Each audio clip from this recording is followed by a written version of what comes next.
बिस्मिल्लाहिर्रहमानिर्रहीम। अस्सलामुअलैकुम dear students, मैं हूं मोहम्मद जावेद मुश्ताक। मैं अपने डिजिटल प्लेटफॉर्म पे आप सब भाइयों को खुशामदीद कहता हूं। जैसा कि आप सब जानते हैं, हम हर रोज़ इस चैनल पर मुतअद्दिद वीडियोस अपलोड करते रहते हैं जॉब्स के हवाले से। इसके साथ साथ नोट्स के हवाले से पास्ट पेपर भी अपलोड करते रहते हैं। आप सब जानते हैं फिजी डिपार्टमेंट ने EST की जॉब्स का ऐलान किया था, जिसकी जो अप्लाई की डेट है वो आलमोस्ट गुजर चुकी है। तो आपका जो पेपर है EST फिजी डिपार्टमेंट का, वो 12 अक्टूबर को आपका पेपर है, 12 अक्टूबर। ठीक है, तो आज जो है वो 25 तारीख है, तो आपके पास ओनली 15 से 16 डेज बाकी हैं।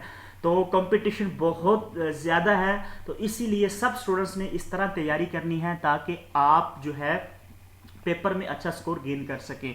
तो इंशाल्लाह हम आपको साथ साथ ये भी बताएंगे कि पेपर जो है मोस्टली कहाँ से आ रहा है, किस नौइयत के क्वेश्चन पूछे जा रहे हैं।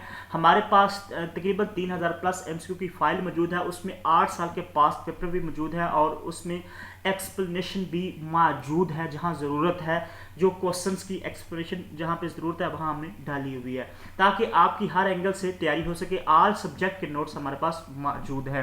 तो आज की हम वीडियो स्टार्ट करते हैं। वीडियो स्टार्ट करने से पहले आप सबसे रिक्वेस्ट है कि चैनल को ज़रूर सब्सक्राइब कीजिएगा, वीडियो को ज़रूर लाइक कीजिएगा ताकि आप तक तमाम इन्फॉर्मेशन पहुँचती रहे। आज हम पेपर नंबर 3 जो है वो आपके सामने पूरा एक कंप्लीट पेपर सोल्व करने जा रहे हैं विद एक्सप्लेनेशन के साथ। इंशाल्लाह आने वाले दिनों में हम नेक्स्ट पेपर भी, अगर इसके अलावा कोई और टॉपिक्स आप स्टूडेंट्स के को समझ नहीं आ रहा तो भी मेरे से पूछेगा, मैं उसकी ज़रूर इंशाल्लाह वीडियो अपलोड करूँगा।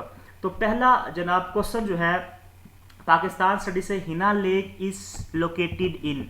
लेक से रिलेटेड एक आधा क्वेश्चन जरूर एग्जामिनर जो है वो पेपर में पूछ लेता है EST में। ठीक है, तो हिना लेक जो है ये क्वेटा में वाक़या है। समटाइम क्वेटा भी आता है और बलूचिस्तान भी आ सकता है, ये आपने याद रखना है। ठीक है, हिना लेक जो है वो क्वेटा में वाक़या है या बलूचिस्तान में वाक़या है। तो ये जो लेक्स के बारे में हमने पूरी डिटेल के साथ अपने नोट्स में, इससे नीचे भी बहुत सी लेक्स हमने बताई हुई है। पाकिस्तान लेक्स के हवाले से हमने ईच एंड एवरीथिंग जो है वो बताई हुई है। सिंध में कौन कौन सी लेक्स वाक़ है और बलूचिस्तान में कौन सी है, KPK में कौन सी है। अटाबाद लेक के बारे में भी पास पेपर में ये क्वेश्चन पूछा गया है। ठीक है, और ठट्ठा हैदराबाद में जो लेक मौजूद है उसका नाम क्या है, वो भी पास पेपर में क्वेश्चन पूछा गया है। और ये बर्ड वाचर पैराडाइज, ये भी जो है इसके बारे में क्वेश्चन पूछा। ये इंतहाई मोस्ट इंपॉर्टेंट है। हमने 5 साल की मेहनत की है ताकि हर सिंगल क्वेश्चन जो है वो क्लियर हो सकेगा। हमने हिना लेक के बारे में आपको बता के नोट्स फारिग नहीं कर दिए, हमने तमाम लेक्स के बारे में आपको बताया। आने वाले पेपर में कोई क्वेश्चन लेक से रिलेटेड आता है तो इंशाल्लाह इसी फाइल से आएगा। अब हिना लेक जो अभी पेपर में क्वेश्चन है, लेक ये जो वाक़या है ये क्वेटा सिटी इन बलूचिस्तान में वाक़या है। ये आपके सामने पूरा क्वेश्चन लिखा हुआ है।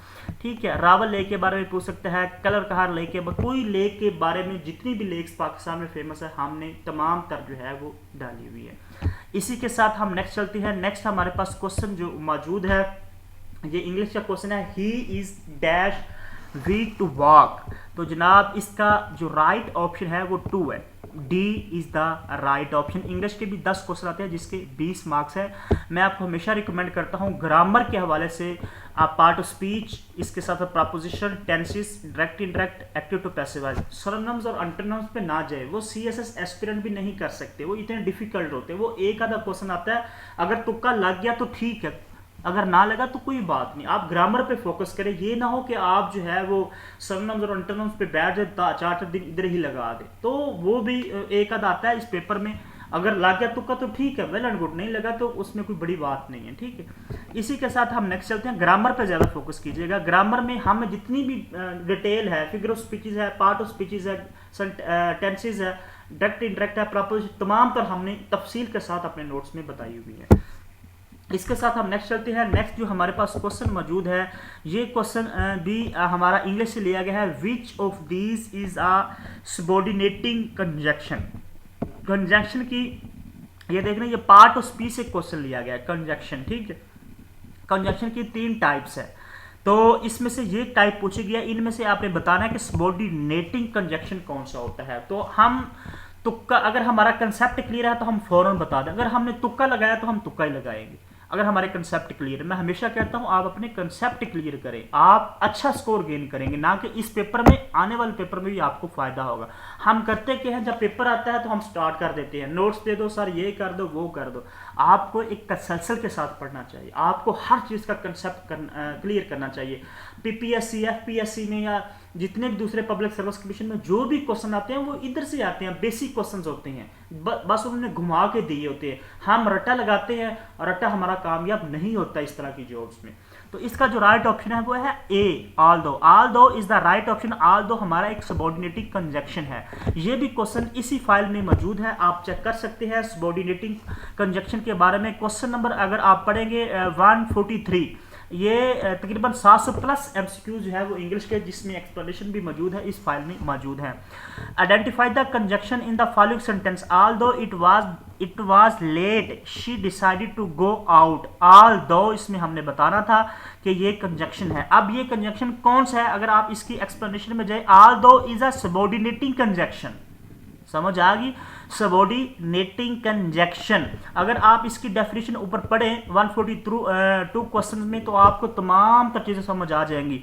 इसके अलावा कौन कौन सी, इसकी पहले डेफिनेशन बताएगी, use to introduce dependent clause and show the relationship between the dependent, ठीक है, clause and the rest of the sentence example included. इसमें कौन कौन से सबऑर्डिनेट कंजक्शन हो सकते हैं, इसमें पहला है because, although, if, when and why. ये जो 5 मैंने लिखे हुए ना, ये मोस्ट इंपॉर्टेंट है और ये सबऑर्डिनेटिंग कंजक्शन है, समझ आ गई। इस तरह कोऑर्डिनेटिंग कंजक्शन कौन सी है, बट है, एंड है, ये जो है ये कंजक्शन है, कोऑर्डिनेटिंग कंजक्शन है। और ये जो मैंने तमाम बताया गया जो अभी पेपर में क्वेश्चन है वो सबऑर्डिनेटिंग कंजक्शन है, जिसमें because, although, if, when and why, ठीक है। इतनी तफसील अगर आप इस तरह कंसेप्ट क्लियर करेंगे तो इंशाल्लाह आप जरूर अच्छा स्कोर लेंगे। इसी के साथ हम नेक्स्ट चलते हैं। नेक्स्ट हमारे पास क्वेश्चन मौजूद है, ये भी इंग्लिश का, a topic of sentence is lies in a. ये वर्ड होता है, क्लास होता है, फ्रेज होता है, इसको हम पैराग्राफ कहते हैं। बड़ा इजी क्वेश्चन है। ये भी क्लास के बारे में, फ्रेज के बारे में नोट्स में तफसील के साथ लिखा हुआ है, क्लास क्या होती है, फ्रेज क्या होती है, पैराग्राफ क्या होता है, ये तफसील के साथ इसी नोट्स में हमने जो है वो बताया हुआ है। इसी के साथ हम नेक्स्ट चलते हैं। Which is the national game of Pakistan. मैं, हमारे व्हाट्सएप ग्रुप है, हम डेली कुछ ना कुछ जो है एमसीक्यूज, पाक स्टडी, मैथमेटिक्स और जनरल साइंस और इसके साथ पेडागोजी जितने भी हैं जो ईएसटी पेपर में हम सेंड करते हैं, जो मोस्ट इंपॉर्टेंट है, जो बार बार रिपीट होते हैं। हम नोट्स भी प्रोवाइड करते हैं और ग्रुप भी, हमारे 2 व्हाट्सएप ग्रुप हैं जो कि हमारे पास अल्हम्दुलिल्लाह हज़ारों की तादाद में स्टूडेंट्स हैं। हम उनको जो है ये नोट्स और ये इस तरह के नोट्स जो है वो हम ग्रुप में भी सेंड करते रहते हैं।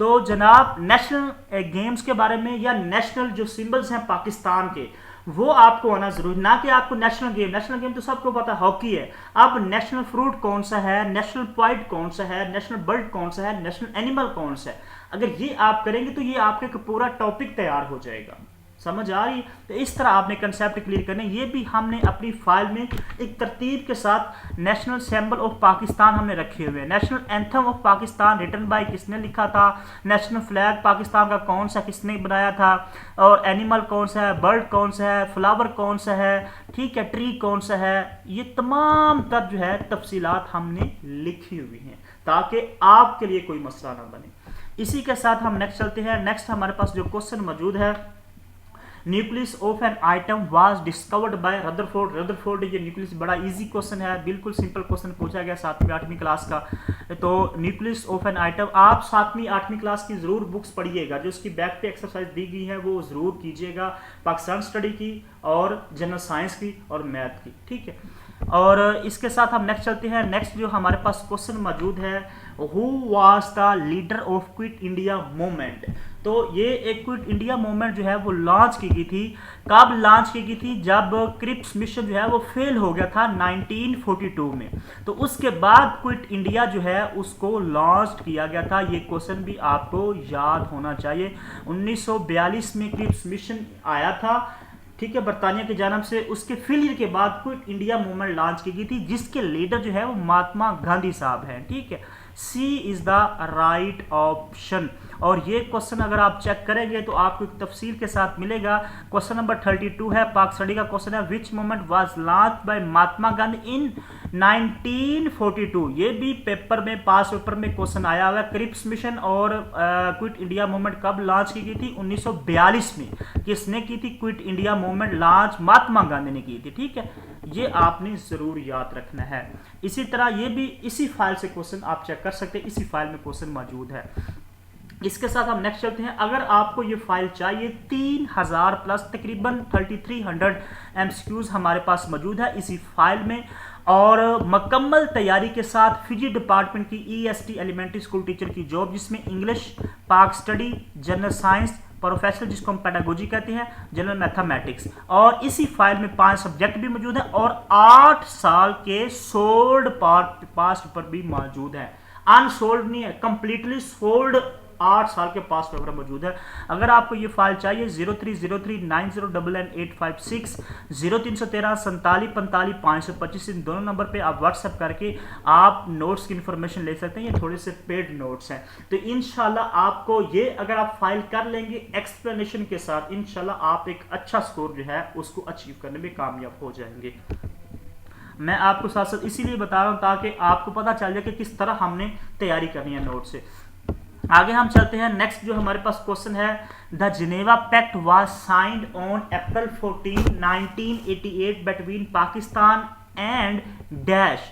जो जिनेवा पैक्ट था वो पाकिस्तान और अफगानिस्तान के बीच में हुआ था। कब हुआ था? ये भी क्वेश्चन आपने याद रखना, 1988 में हुआ था, पाकिस्तान और अफगानिस्तान के मोबैन। इसी तरह हम नेक्स्ट चलते हैं। नेक्स्ट हमारे पास क्वेश्चन मौजूद है, Kalabagh is located in which provinces. Kalabagh dam जो है आपको पता है आजकल ये भी खबरों में है, पाकिस्तान में आपने देखा होगा कि किस तरह फ्लड ने जो है वो तबाही मचाई है। तो इसी हवाले से आने वाले जो 12 अक्टूबर है उसमें आप डैम्स के बारे में जो क्वेश्चंस मोस्ट इंपोर्टेंट बनते हैं, रिवर्स के बारे में, वो जरूर याद करके जाइएगा। तो कालाबाग डैम जो है सबको पता है, ये पाकिस्तान के सूबा पंजाब मियांवाली में मौजूद है। ये भी हमने इसी डैम्स के हवाले से जो मुकम्मल तफसीलात है वो बताई हुई है। जिना डैम है, जिना बिराज है, डैम और बिराज, ये तमाम की तमाम वीडियो हमने बनाई हुई है। और अगर हम यहाँ पे आएंगे, इंडस वाटर जो जिना बिराज है वो इंडस जो है रिवर पे मौजूद है, नियर कालाबाग मियांवाली डिस्ट्रिक्ट पंजाब। ठीक है, मैं आपको कहता हूं अगर आप एक्सप्लेनेशन करेंगे तो इंशाल्लाह आपको जरूर फायदा होगा। कभी एक्सप्लेनेशन से क्वेश्चन आ रहा है, कभी डायरेक्ट क्वेश्चंस पूछा जा रहा है, तो आप इंशाल्लाह कंसेप्ट क्लियर करिए, ये फाइल आपको बहुत ज्यादा जो है वो फायदा देगी। इसी के साथ हम नेक्स्ट चलते हैं, on which side of Pakistan Iran is located. तो जनाब वेस्ट में, पाकिस्तान की जो साइड वेस्ट है उस तरफ ईरान मौजूद है। ये चारों साइड जो है, ईस्ट वेस्ट नॉर्थ, ये तमाम की तमाम आपको आनी चाहिए। ये भी नोट्स में हमने तफसील के साथ एक लिस्ट जो है ना वो बनाई हुई है। क्वेश्चन बिल्कुल सेम उठाया गया है और ईरान के साथ बॉर्डर भी मैंने बता दिया, 909 किलोमीटर है एक्सप्लेनेशन में। और मैंने ये लिस्ट बना दी है कि इंडिया पाकिस्तान की किस साइड पे मौजूद है, ईरान किस साइड पे मौजूद है, अफगानिस्तान किस साइड पे मौजूद है, चाइना किस साइड पे मौजूद है, अरेबियन सी किस साइड पे मौजूद है। तो इंशाल्लाह एक क्वेश्चन जरूर इस स्लाइड से आएगा। मैं आपको फिर बता रहा हूं, कंसेप्ट क्लियर कीजिएगा। अगर ईस्ट में पूछ लिया तो वो भारत है, हम भारत इंडिया को देख, ठीक है जी ये क्वेश्चन हमें नहीं, हमें वेस्ट का भी पता होना चाहिए, हमें नॉर्थ का भी पता होना चाहिए, हमें साउथ का भी पता होना चाहिए कि हमारे आसपास जो नेबर कंट्री है वो किस किस साइड पे मौजूद है, कौन सी डायरेक्शन पे मौजूद है। तो इंशाल्लाह आप जरूर अच्छा स्कोर गेन करेंगे। इसी के साथ हम नेक्स्ट चलते हैं। नेक्स्ट जो हमारे पास क्वेश्चन है वो she is now by me. It's very simple question, examiner की जान से इंग्लिश के बिल्कुल बेसिक जितनी भी टॉपिक्स है ना, सब्जेक्ट है, वो बेसिक क्वेश्चन पूछ जाते, कोई रॉकेट साइंस नहीं पूछी जाती, बस आपके कंसेप्ट क्लियर हो। तो b is the right option. इसी के साथ हम नेक्स्ट चलते हैं। नेक्स्ट जो हमारे पास क्वेश्चन मौजूद है, total member of seats in national assembly of Pakistan are. पहले 342 सीट्स थी, लेकिन जब अमेंडमेंट की गई, 26 अमेंडमेंट की गई, फाटा को मर्ज किया गया केपीके में, पूरी तफसील मैंने लिखी हुई है और एक क्वेश्चन जरूर आता है पेपर में इस तरह का। उसके बाद पाकिस्तान की 6 सीट्स कम होके अब नेशनल असेंबली की जो सीट्स हैं, जिसको हम कौमी असेंबली कहते हैं, उसकी 36 है, 336 है। पार्लियामेंट में कितने मेंबर हैं? 96 हैं, ये भी आपको। और उसके चेयरमैन कौन है, सेनेटर कौन है, ये भी आपको आना चाहिए। नेशनल असेंबली के स्पीकर कौन है, डिप्टी स्पीकर कौन है, ये भी आपको आना चाहिए। पंजाब वाले पंजाब के स्पीकर अपनी असेंबली याद करें, केपी के वाले अपनी असेंबली याद करें, बलोचिस्तान वाले अपनी, बल्कि सबको तमाम असेंबली के बारे में पता होना चाहिए। तो ये क्वेश्चन तफसील के साथ मैंने नेशनल असेंबली का बताया हुआ है। नेशनल असेंबली जिसको हम फेडरल भी कहते हैं, नेशनल असेंबली में सीट्स कितनी हैं, 336 है, खवातीन की 60 है, नॉन मुस्लिम की 10 सीट्स हैं। नेशनल असेंबली की मुद्दत 5 साल होती है। नेशनल असेंबली के स्पीकर जो सरदार अय्याज साबिक साहब है, गुलाम मुस्तफ़ा शाह डिप्टी स्पीकर है। इसी तरह पार्लियामेंट में नीचे स्लाइड में पार्लियामेंट के बारे में बताया गया, पंजाब, केपी के, सराज ब्लॉक, ये तमाम तर चीज़ें क्लियर की गई हैं। इस तरह मैं आपको हमेशा कहता हूँ आप इस तरह जो है अपने कंसेप्ट क्लियर करें। इसी के साथ हम नेक्स्ट चलते हैं। ये भी इसी फाइल में मैंने मुकम्मल तफसीलात के साथ हर चीज़ लिखी हुई है। अगर हम इसी के साथ नेक्स्ट चलते हैं, नेक्स्ट हमारा क्वेश्चन है the Toba Kakar mountain are a southern offshoot of the Himalayas in that region of Pakistan. तो जनाब ये टोबा काकर जो है ये माउंटेन्स है, ये बलूचिस्तान में वाक़ है। ये लंबी एक्सप्लेनेशन दी गई है लेकिन आपने कंसेप्ट करके याद रखनी है। ये टोबा काकर जो माउंटेन है ये बलूचिस्तान में वाक़ है।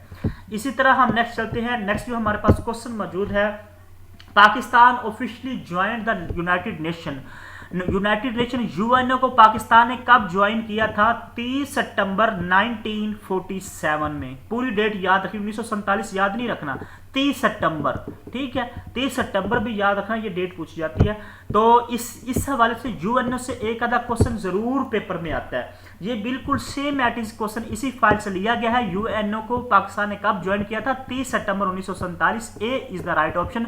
अगर आप यूएनओ के बारे में जानना चाहते हैं, यूएनओ कब बनाई गई थी? 1945 में। और इसकी एक्सप्लेनेशन भी आप चेक कर सकते हैं। वीडियो ज़्यादा लंबी हो रही, आप खुद इसको पॉज करके आप पढ़ सकते हैं। तो इसके हवाले से ओआईसी को पाकिस्तान ने कब ज्वाइन किया था, इसके अलावा शंघाई को कब ज्वाइन किया था, इसके साथ साथ वर्ल्ड बैंक को कब ज्वाइन किया था, आईएमएफ को कब ज्वाइन किया था, ये तमाम तर इंफॉर्मेशन आपको आनी चाहिए। यूएनओ नहीं कि यूएनओ कर लें बस छोड़ दें। IMF, world bank, Shanghai corporation organisation, OIC, SAARC, ये तमाम तर चीजें आपको आनी चाहिए। पाकिस्तान ने कब कब ज्वाइन किया था इनको, ठीक है। तो ये भी पूरी तरतीब के साथ इस फाइल में तमाम तरह एक्सप्लेनेशन मौजूद है। इसी के साथ हम नेक्स्ट चलते हैं। NE ये लिखा हुआ है, NEWS स्टैंड फॉर व्हाट? तो ये न्यूज़ लिखा हुआ है, ठीक है, न्यूज़। ये जनरल नॉलेज का क्वेश्चन पूछा गया। तो न्यूज़ का क्या मतलब होता है, एब्रीविएशन क्या है? North, east, west, south. ये आप बहुत सी कम लोगों को पता होगा। ये बड़ा इंटरेस्टिंग क्वेश्चन है। न्यूज़ हमने सुनते हैं, Geo news, ARY news, CNN news. तो न्यूज़ का एब्रीविएशन पूछा गया, ठीक है। इसी तरह हम नेक्स्ट चलते हैं। नेक्स्ट जो हमारे पास क्वेश्चन मौजूद है, on which side of Pakistan China is located. ऊपर मैं बता चुका हूँ, फिर क्वेश्चन रिपीट हो चुका है, नॉर्थ ईस्ट। पास्ट पेपर भी आपकी बहुत हेल्प करेंगे, ये बात मेरी जरूर याद रखना। इसके साथ what is the capital of Azad Jammu and Kashmir? Azad Jammu and Kashmir का कैपिटल कौन सा है? तो जनाब मुजफ्फराबाद। मुजफ्फराबाद जो है आजाद जम्मू कश्मीर का कैपिटल है। इसके प्रेसिडेंट कौन है, प्राइम मिनिस्टर कौन है, वो भी आपको पता होना चाहिए।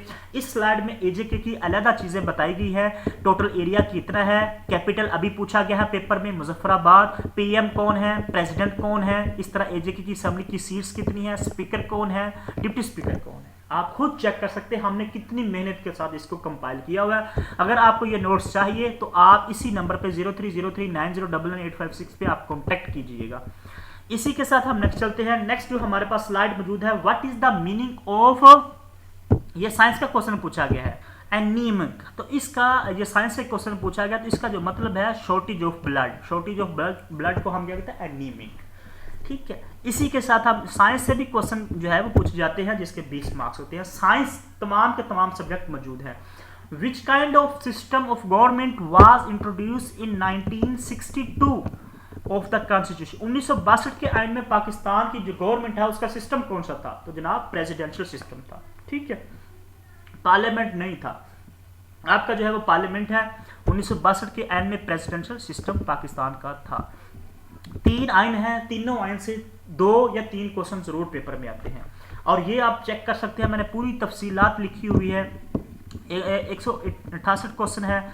विच काइंड ऑफ सिस्टम, बिल्कुल सेम क्वेश्चन है। प्रेसिडेंटल इसका राइट जवाब है। अगर आप इसकी एक्सप्लेनेशन में जाएंगे, president Ayub Khan promulgated the constitution of 1962 on 8 जून 1962। 8 जून 1962 को ये आइन जो है ये पाकिस्तान में इम्प्लीमेंट किया गया था। ठीक है, इसमें कौन सा सिस्टम था? Presidential. Urdu and Bengali was declared the official language of 1962। 1973, 1962, 1956 का आइन आपको जरूर आना चाहिए। ये तमाम तर एक्सप्लेनेशन इसी फाइल में मौजूद है। नेक्स्ट क्वेश्चन है इफ log 3x = 4 देन, तो इसका राइट जवाब है 81। 81 कैसे जवाब आएगा? log आप सबको पता है, जिनको थोड़ा सा ये बेसिक मैथ के क्वेश्चन आते हैं, log को हटा के इधर 3 के साथ इधर 3 के साथ अगर हम इसका क्यूब ले लें तो इधर ले लें, अगर 4 को हम 3 के साथ मल्टीप्लाई करेंगे तो ये इस तरह, तो इसका जो राइट जवाब है वो 81 आएगा। मैथ के क्वेश्चन भी इसी फाइल में मौजूद हैं तमाम तर। इसी के साथ Apple is a rich source in iron. Apple जो है, जो सेब है, वो किसका रिच सोर्स है? आयरन का। ये क्वेश्चन भी तफसील के साथ इसी फाइल में मौजूद है। अगर आप इसको स्टडी कीजिएगा, 1 लाइनर क्वेश्चन भी इसमें मौजूद है। Question number 784 question, iron is a rich source of apple is a rich source of iron. इसके साथ the protein coat of a virus is known है। ये तमाम आप खुद इसको स्टडी कर सकते हैं, एक एक क्वेश्चन आपका इंपॉर्टेंट है। इसी के साथ हम नेक्स्ट चलते हैं। नेक्स्ट हमारे पास है इफ a = 0 देन ax⁴ और bx और प्लस c = 0। तो ये जनाब लीनियर इक्वेशन है, इसको हम लीनियर इक्वेशन कहते हैं। लीनियर इक्वेशन की डेफिनेशन फाइल में मौजूद है कि लीनियर इक्वेशन, क्वाड्रेटिक इक्वेशन किसे कहते हैं, कांस्टेंट इक्वेशन किसे कहते हैं। ठीक है, ये मैथ के क्वेश्चन भी आपको पेपर में आते हैं, जरूर याद रखिएगा। इसके साथ hepatitis is caused by, hepatitis जो है ये वायरस की वजह से जो है होता है, इसकी ये कास्ट है virus. D is the right option. Science के क्वेश्चन, पाक स्टडी के क्वेश्चन, इंग्लिश के क्वेश्चन, मैथ के क्वेश्चन पास्ट पेपर में पूछे जा रहे हैं। आप पेपर को देखते हुए खुद अंदाजा लगा लें कि किस तरह के क्वेश्चन पूछे जा रहे हैं। The SI unit of charge, most important question है, साइंस का पूछा गया है। एसआई यूनिट, एसआई यूनिट के बारे में एक आधा क्वेश्चन जरूर पेपर में आता है, याद रखिएगा। कभी चार्ज का, कभी एनर्जी का, कभी वर्क का, कभी जो भी मर्जी पूछ सकते हैं। आपको तमाम के तमाम एसआई यूनिट आने चाहिए। एसआई यूनिट ऑफ चार्ज, तो जनाब b is the right option. Column जो है एसआई यूनिट है किसका? चार्ज का कॉलम। और ये क्वेश्चन भी ऐसे यूनिट के हवाले से मैं हमेशा बता चुका हूँ, तकरीबन 20 से 25 ऐसे यूनिट मौजूद हैं। और अभी जो क्वेश्चन पूछा गया है वो चार्ज का क्वेश्चन पूछा गया। चार्ज का जो यूनिट है वो कॉलम है। फोर्स का भी पूछ सकता है, प्रेशर का भी पास पेपर में आ चुका है, पावर का भी इसी ईएसटी के पेपर में आ चुका है। या खुद अंदाजा लगा लें कि कितने ऐसे यूनिट पूछे जा चुके हैं। आपको ऐसे यूनिट की पूरी तफसील इसी नोट्स में मिलेगी। इसी के साथ हम नेक्स्ट चलते हैं। अगर आपको ये नोट्स चाहिए, मैं बार बार कह रहा हूँ, ईएसटी फिजिक्स डिपार्टमेंट की मुकम्मल तैयारी के साथ किसी और के पास ये नोट्स मौजूद नहीं है, किसी और के जो है फ्रॉड में मत आइएगा। अगर आपको ये नोट्स चाहिए, कंप्लीट कोर्स है, इसमें इंग्लिश, पाक study, general science, general math और पेडागोजी 8 साल के पास पेपर मौजूद हैं। मेरे ये 2 नंबर हैं 0313 47 45 525 और 0303 90 99 856। इन दोनों नंबर के अलावा कोई भी मेरा तीसरा नंबर नहीं है। इन दोनों नंबर पे आप रब्ता कर से मुझसे नोट्स ले सकते हैं। इसी के साथ हम नेक्स्ट चलते हैं। नेक्स्ट जो हमारे पास क्वेश्चन मौजूद है, who is the father of theory of multiple intelligence. अब आ गया आपको पेडागोजी। पेडागोजी के 10 क्वेश्चन पूछे जाते हैं और 10 के 10 मोस्ट इंपोर्टेंट होते हैं। और पेडागोजी बहुत से स्टूडेंट्स को, बाकी तमाम स्टूडेंट्स मैथ भी इंग्लिश भी कर लेते हैं, लेकिन ज़्यादातर मसला पेडागोजी को, उनको पेडागोजी का कुछ नहीं आता। तो पेडागोजी के हम खुद प्रोफेशनल अबाउट पेडागोजी, हमने मुतअद्दिद वीडियोस भी पेडागोजी की डाली हुई है। कोई भी टॉपिक अगर आपको समझ नहीं आ रहा तो आप कमेंट में लिखिए, इंशाल्लाह आपको मैं वो वीडियो बना के अपलोड कर दूंगा। तो अब 10 क्वेश्चन जो है वो पेडागोजी से पूछे जाते हैं। अब हम पेडागोजी के क्वेश्चन की तरफ जा रहे हैं। अब क्वेश्चन पहला पूछा गया पेडागोजी का, मल्टीपल इंटेलिजेंस थ्योरी है, इसके फाउंडर कौन हैं? तो जनाब इसके जो फाउंडर है हार्वर्ड गार्डनर। हार्वर्ड गार्डनर 8 जो है वो मल्टीपल इंटेलिजेंस की थ्योरी दी है। 8 उनकी तादाद कितनी है? 8 मल्टीपल इंटेलिजेंस दी है इन्होंने। तो किसने दी है? हार्वर्ड गार्डनर ने। ये तफसीलात के साथ इसी फाइल में मौजूद है, अगर आप चेक करें who is the father of multiple intelligence, बिल्कुल सेम क्वेश्चन इसी फाइल से लिया गया, हार्वर्ड गार्डनर। अगर आप इसकी एक्सप्लेनेशन में जाएंगे तो आपको तमाम चीजें समझ आ जाएंगी। अब ये बताया हुआ Gardner introduce 8 different types of intelligence, और मैंने ये 8 की 8 लिखी हुई है, कौन कौन सी 8 बताई गई। ठीक है। इसी तरह अगर हम नेक्स्ट चलते हैं, नेक्स्ट हमारे पास क्वेश्चन मौजूद है, educational psychology revolves around 3 areas.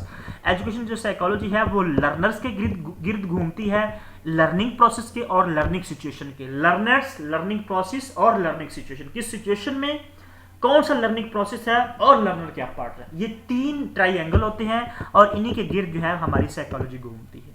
ठीक है, इसी के साथ हम नेक्स्ट चलते हैं। नेक्स्ट जो हमारे पास क्वेश्चन मौजूद है, moral development theory proposed by. Moral development जो थ्योरी है ये आपको पता होना चाहिए। पियाजे ने थ्योरी कौन सी दी थी, कॉग्निटिव डेवलपमेंट। और वाटसन के जो फादर, वो वाटसन किसके फादर हैं, बिहेवियरिज्म की। थॉर्नडाइक ने क्या दिया था, लर्निंग लॉज दिए थे। और लार्नस कोलबर्ग जो है इन्होंने मोरल डेवलपमेंट दी थी। क्या दी थी, मोरल डेवलपमेंट थ्योरी दी थी। इन्होंने कहा था कि मोरल डेवलपमेंट ही इंसान को लर्निंग जो है वो सिखाती है, मोरल डेवलपमेंट के जरिए ही बच्चा लर्न करता है। इसके फादर लार्नस कोलबर्ग हैं। और ये क्वेश्चन तफसील के साथ इसी फाइल में मौजूद है। अगर आप इसकी 24 नंबर क्वेश्चन को देखें तो इसकी स्टेजेस भी हैं, मैंने स्टेजेस भी बताई हुई हैं। अगर आप इसकी एक्सप्लेनेशन में जाएंगे, Kohlberg theory of moral development is a theory that focus on how child develop morality and moral reasoning. Morality और रीजनिंग के बारे में ये बताया गया है, यही इसकी थ्योरी है जो मोरल डेवलपमेंट कहलाती है कोहलबर्ग की। ठीक है, इसी के साथ ये तफसील के साथ मैंने चीजें बता दी हैं। इसी के साथ अगर आपको नेक्स्ट क्वेश्चन की तरफ लेके जाए, law of readiness is one of the law of learning has been proposed by. मैं पहले भी बता चुका हूं, लॉज ऑफ लर्निंग जो है वो किसने दी है, थॉर्नडाइक ने। अब पेपर में क्वेश्चन थोड़ा सा घुमाया गया है, आपने चेक करना है घुमाया क्या गया, law of learning, sorry law of readiness, oh one of the law of learning, यानी कि 3 लॉ दिए गए हैं। किसने दिए हैं, थॉर्नडाइक ने। लॉ ऑफ रेडीनेस पहला है, लॉ ऑफ इफेक्ट दूसरा है, लॉ ऑफ एक्सरसाइज। ये 3 लॉ है, उन तीनों में से उन्होंने एक पूछ लिया है। और साथ ये भी बता दीजिए लॉ ऑफ लर्निंग का एक लॉ है, ये किसने दिया है, तीनों के तीनों एक ही बंदे ने दिए हैं, उसका नाम है थॉर्नडाइक। स्किनर ने क्या दिया है, स्किनर ने जनाब हमें एक थ्योरी दी है, बिहेवियरिज्म की थ्योरी है, वो हमें स्किनर ने दी है, उसका नाम है ऑपरेंट कंडीशनिंग। ये भी आपको आना चाहिए। वाटसन किसके फादर हैं, बिहेवियरिज्म के, इन्होंने बिहेवियरिज्म थ्योरी दी है। पेवलो, ये इसने क्या दिया था, इसने क्लासिकल कंडीशनिंग दी थी। समझ आ गई, ये इस तरह के क्वेश्चन पूछे जाते हैं। आप रट्टा मत लगाइए, मैं बार बार आपको रिकमेंड कर रट्टा ना लगाएं, तफसीलात के साथ पढ़े, इंशाल्लाह आपका कोई मसला नहीं रहेगा। और ये इसी फाइल में इसी तफसील के साथ तमाम तर क्वेश्चन जो है वो मौजूद हैं। इसी के साथ हम नेक्स्ट चलते हैं, ये आप चेक कर लें, 41 question, laws of learning was founded by Thorndike.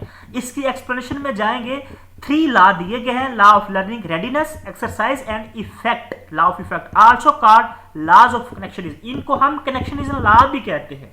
ठीक है, Thorndike perhaps best known for the theory called law of effect, ठीक है, which emerge from his research and how cats learn to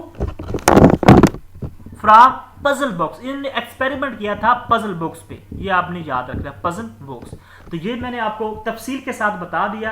Edmund Thorndike ये एक psychologist हैं, इन्होंने 3 law दिए हैं। कौन कौन से, एक क्वेश्चन में पूछा गया, बाकी मैंने आपको एक्सप्रेशन में बता दिए हैं। इसी के साथ हम नेक्स्ट चलते हैं, that is an interactive method in the pursuit of knowledge through dialogue। Dialogue के जरिए जो हम मेथड इस्तेमाल होता है नॉलेज को गेन करने का, उसको हम क्या कहते हैं, ये टीचर सेंटर होता है। टीचर सेंटर में डायलॉग, उसमें तो टीचर ही जस्ट पढ़ाता है।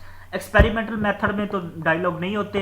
इंट्रोस्पेक्टिव मेथड ये तो पुराना मेथड है और ये तो इनेट एबिलिटी पे फोकस करता है। और ये सोक्रेट मेथड, जिसको सोक्रेटिस ने जो दिया था, इसका दूसरा नाम है क्वेश्चन आंसर मेथड। 2 बार पेपर में ये क्वेश्चन रिपीट हो चुका है। Dialogue method, सोक्रेट method, question answer method, ये तीनों एक ही बंदे के ने दिए हैं मेथड और तीनों का सेम ही मतलब होता है, डायलॉग, सोक्रेटिस और क्वेश्चन आंसर मेथड। ये भी तफसील के साथ इन्हीं नोट्स में मौजूद है।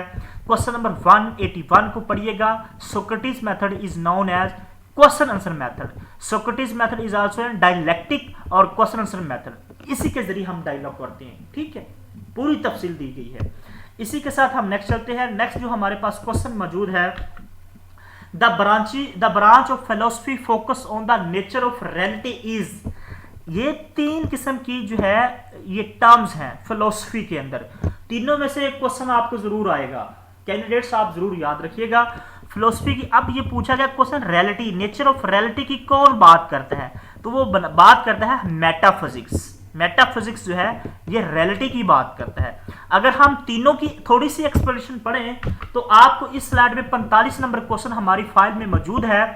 Metaphysics deal with nature of reality. अगर ये देख ले, इसकी एक्सप्लेनेशन में जाए, there are three terms, ontology, axiology and epistemology. ठीक है, ओंटोलॉजी का दूसरा नाम है मेटाफिजिक्स, ये क्वेश्चन पेपर में पूछा गया है। ठीक है, रियलिटी, मेटाफिजिक्स या ओंटोलॉजी किस पे बेस करता है? रियलिटी का, it deals with reality. Epistemology knowledge को डील करता है, एक्सोलॉजी वैल्यू को डील करता है। ये तीन ही टर्म है फिलोसफी की इंतहाई अहम और इंपॉर्टेंट तीनों टर्म्स आपको जरूर आनी चाहिए, और मैंने आपको बता दी ये तफसील के साथ इन्हीं नोट्स में लिखी गई हैं। इसी के साथ हम नेक्स्ट चलते हैं। नेक्स्ट हमारे पास क्वेश्चन मौजूद है, the curriculum will be child centre if teacher. जो करिकुलम है चाइल्ड सेंटर होगा अगर टीचर प्रोग्रेसिविस्ट हो। ये आप याद रखिएगा, फिलोसफी से तीन क्वेश्चन आते हैं। रियलिस्टिक या रियलिज्म, ये भी जो है ये टीचर सेंटर्ड है। प्रीनियलिज्म भी टीचर सेंटर्ड है। एसेंशियल, ये मैंने आपको पेडागोजी के टॉपिक में पढ़ाया हुआ है। और एसेंशियलिस्ट भी जो है ये टीचर सेंटर्ड है। ये तीनों जो है ए, बी और डी, ये तीनों जो है ये टीचर सेंटर्ड है। उन्होंने पूछा चाइल्ड सेंटर, जो चाइल्ड को इंपॉर्टेंस देते हैं वो प्रोग्रेसिविस्ट है। और इसके अलावा कौन सी फिलोसफी जो चाइल्ड सेंटर है वो है हमारी प्रोग्रेसिविज्म, एक ये होगी, प्रैग्मेटिज्म, रिकंस्ट्रक्शनलिज्म, एग्जिस्टेंशियलिज्म। ये चार फिलोसफी जो है वो चाइल्ड सेंटर्ड है। और ये चार फिलोसफी रियलिस्टिक, प्रीनियलिज्म, एसेंशियलिज्म और आइडियलिज्म, ठीक है, ये चारों की चारें चाइल्ड सेंटर है। इसी तरह आपने क्वेश्चन याद करने, ठीक है।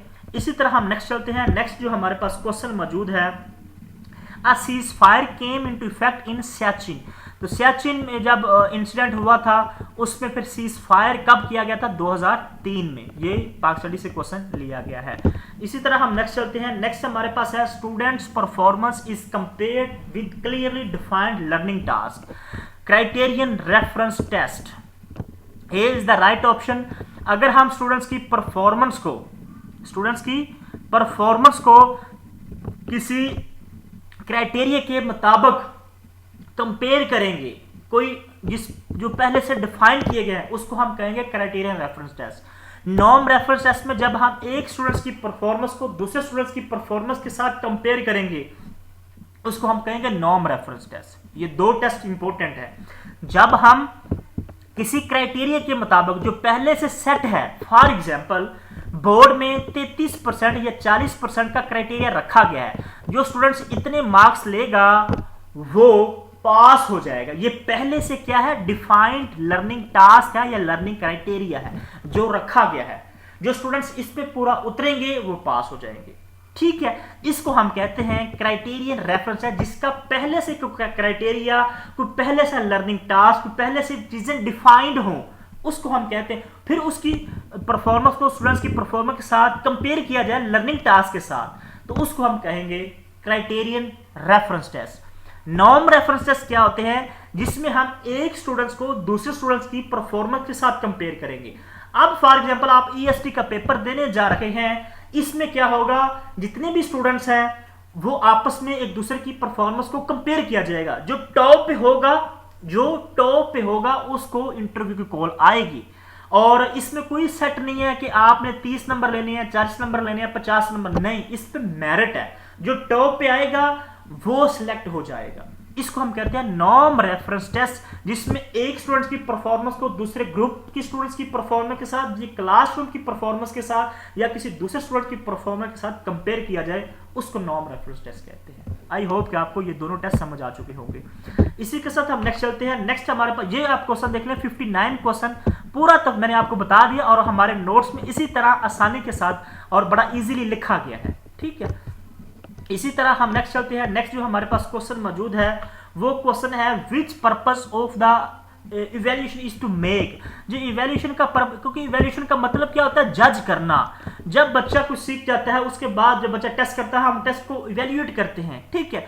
उसमें क्या होता है, बच्चों को जज किया जाता है कि बच्चे ने कितनी लर्निंग किया, कितना सीखा है। इवेल्यूएशन का मतलब क्या होता है, जज करना। सी इज द राइट ऑप्शन, ठीक है। ये क्वेश्चन भी इसी नोट्स में मौजूद है, पूरा तफसीलात के साथ बताया गया। 62 क्वेश्चन बिल्कुल सेम क्वेश्चन लिया गया है। उसके बाद ये ऊपर मेजरमेंट के बारे में बताया गया है, असेसमेंट के बारे में बताया गया, तमाम तर चीजें आपको बताई गई है। उसके बाद हम नेक्स्ट चलते हैं। नेक्स्ट हमारे पास क्वेश्चन मौजूद है, the research which explore new facts through the study of the past is called। अगर पास्ट की बात की जाए तो वो जो रिसर्च कराती है वो हमारी हिस्टोरिकल रिसर्च हिस्टोरिकल रिसर्च होती है, वो हमारी पास्ट की रिसर्च होती है। जैसे कि बुक्स है, बुक्स पहले लिखी जा चुकी हैं, क्यों पास्ट में लिखीगा, जो हम उधर से देखते हैं, पढ़ते हैं, फिर हम दूसरा टॉपिक्स या कुछ जो गैप होता है हम उसको फिल करते हैं। तो ये होती है हमारी हिस्टोरिकल रिसर्च, जो पास्ट से रिलेटेड हो, गुजरे हुए ज़माने से रिलेटेड हो।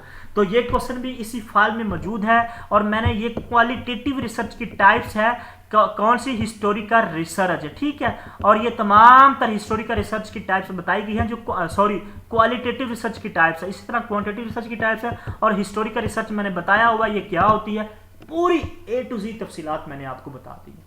और मैंने एक्सप्लेनेशन के साथ आपको तमाम तर चीज़ें बताई हुई हैं। और ये जो मैंने आपको एक्सप्लेनेशन बताई हुई है, ये अल्हम्दुलिल्लाह हमारे नोट्स हैं, उसमें तमाम तर चीज़ें लिखी हुई हैं।